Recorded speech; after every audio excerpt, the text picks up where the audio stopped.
Welcome back to Pal's Tales. This video was requested. The topic is Hmong origin. Where did we come from? A lot of people will answer and say, yeah, we came from Laos. But beyond that, where did we really come from? Stay tuned. There's a surprising twist for you folks. I suggest it may get a little controversy here. Some people may accuse me of being on some sort of drugs for saying what I'm going to say. Stay tuned and find out. As early as 27 BC, that's 2,700 years before the character of Christ was ever conceived. Now, that's almost 5,000 years ago. That's, to put it in perspective, the Egyptians were still building pyramids during this time. There was a character listed in the Chinese Han, or the Han Chinese archives, which they refer to as Chi Yu. Chi Yu was a mysterious figure. Today, he's even associated with such mystical beings like the creator of rebellion, the demon of unrest, the spirit of uprising, of being free, and so forth and so on. But the actual man Chi Yu that the Chinese refer to is, to us Hmongs, are Ziya, which means father, grandfather. He is the one emperor that we still remember. There may have been others before him, for each civilization could not exist with just one king or one emperor. But the Hmong people have no written language. We have no archives, no histories of that time. Some say that our pando, which is embroidered arts, is some sort of a throwback to our literature, that they keep records and describe certain times. But yet those times that the Hmong pandos depict are usually during the time of the Vietnam era. When we're talking about 5,000, almost 5,000, 4,700 years ago, a man named Chi Yu existed in the Chinese archives. He ruled the Hmong people. They do depict this as true history, and as far as the Chinese have recorded. And when I say the Chinese, I mean the Hans. Not the Hans, but the Han people of China. Now, we can get into what happened and so forth and so on. And that's a long story too. You know, that's probably a video for another day. However, ultimately in this story, Chi Yu, or Ziya, was captured after a lengthy war with China. And his body was cut in 3 pieces, so that each piece was buried in a different area, and it is believed that the Chinese did so that the Hmong people would never have another ruler, another king, that he could never reincarnate into another being. You look at us now, we're like a loose group of 18 clans of people with no real leaders, and we have no history. We have no idea of where we really came from. I'm going to suggest something that might be very controversial, as I said earlier. If I was to tell you that, as history records, there was an actual nation or a coalition or an existence of a country in northern China, north of China directly, named Zhong or Xiongnu. Xiongnu, if you look at that word, that's one of the clans of the 18 clans of Hmong people. Nu is a word for brother. Could it be the Xiongnu or Hmong people?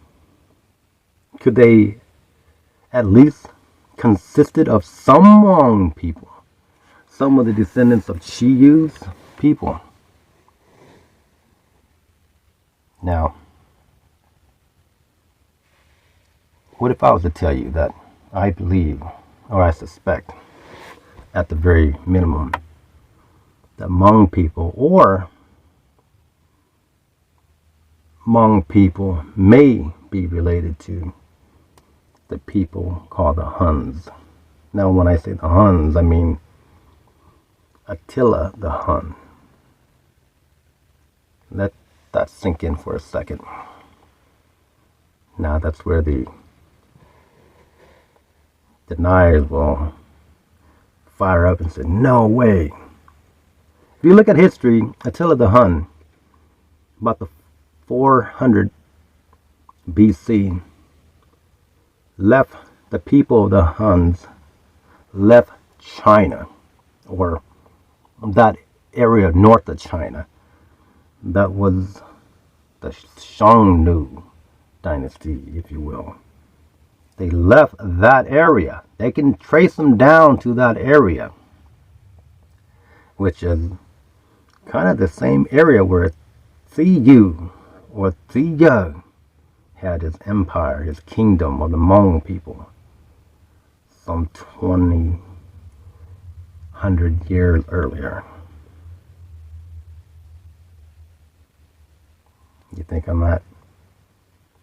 The Hmong people might be related to the Huns. I'm not saying we are the descendants of the Huns. Maybe the Huns and the Hmong people are the descendants of the people of Chiyu's empire, which means they are all related. Maybe it's not Attila the Hun. Maybe it's Attilo or Attilo the Hmong. Now, you might say, how could you go and say that the Hun and the Hmong people are the same? How do you get Hun from Hmong? I would say the same that you get Hmong from Hmong. Hmong and Hmong. Depending on the native speaker or the host speaker, whatever, the name changes slightly. Now, you look around at Hmong people and you ever wonder why some of us have blonde hair, blue eye, lighter eye color, almost albino-ish, but not true albinos. Those I've always wondered.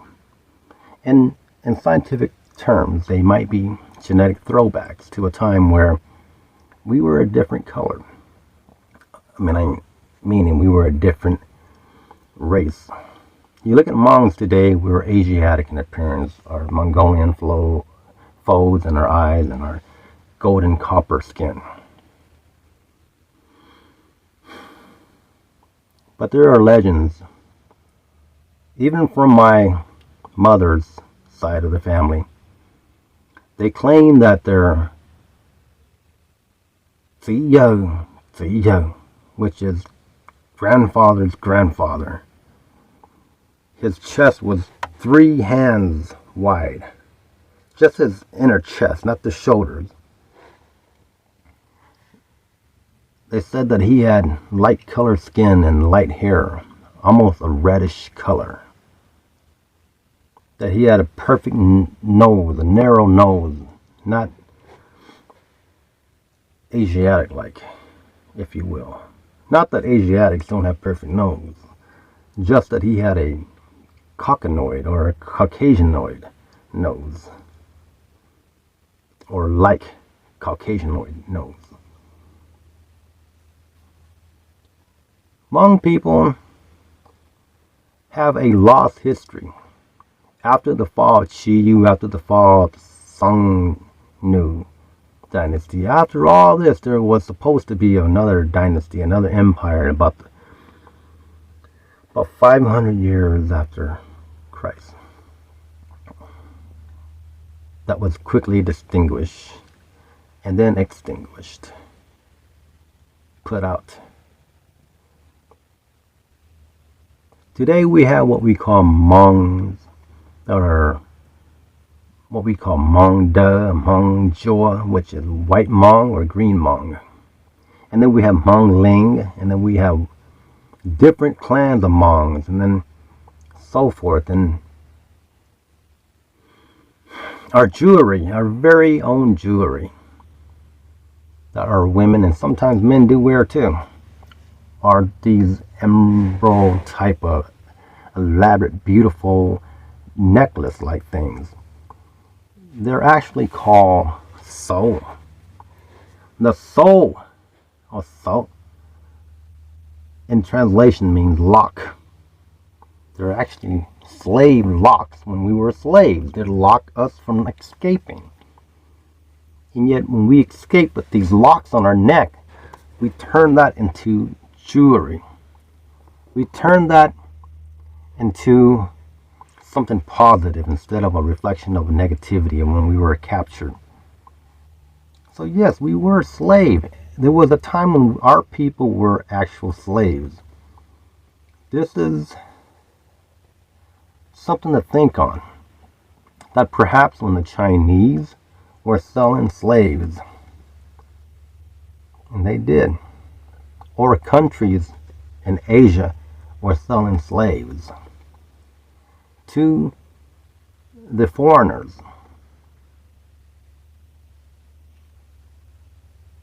in that time, the Jewish people, the Jews were selling slaves out of Africa. They were the dealers of slaves in Africa, predominantly were the Jews. The Spanish, they were the ones that were dealing slaves from countries of Asia and South America. Could it be possible that on those slave ships they had amongst Africans as well? Think on that. I know what I'm saying is deep and controversial. But what I'm also saying is none of us really have the real answer. But yet to be closed-minded and to dismiss even the notion that perhaps our bloodlines come from a noble bloodline, a lost bloodline, and even a slave bloodline. That, like the African Americans, we were also among them. Certainly there were Asian slaves during that time. History in America does not want to tell you. It hides it all, of course. And a lot of people have no idea about this. It is just a misconception that, or a misbelief, that the only slaves were from Africa. Right here in America, there were Native American slaves. In fact, those were the actual American slaves. Those were the initial American slaves.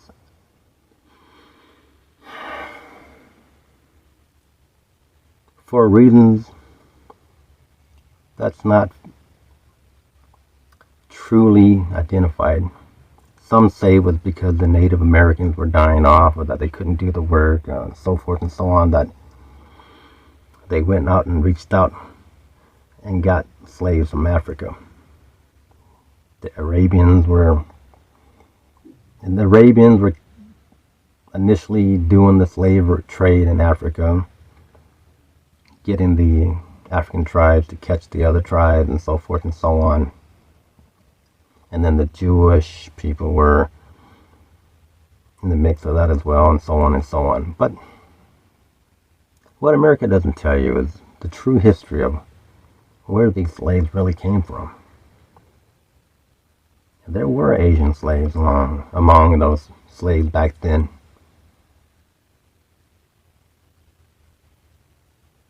You think on it. When the Spanish colonized the Philippines,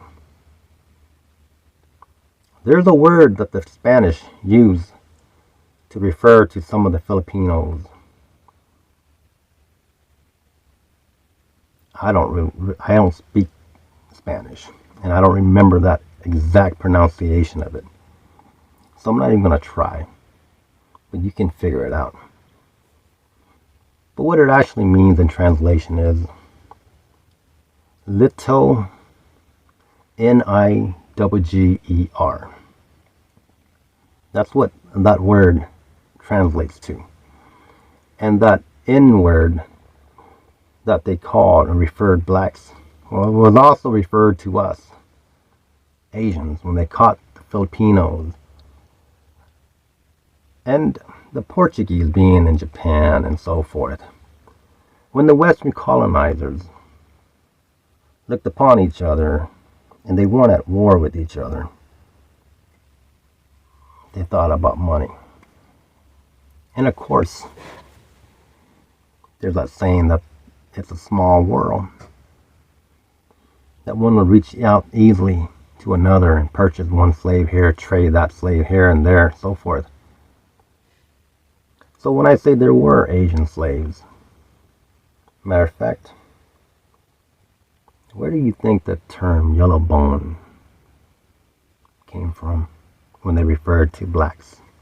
Oh, she's a yellow bone. Look at Beyonce, man. She got that Creole and that yellow bone.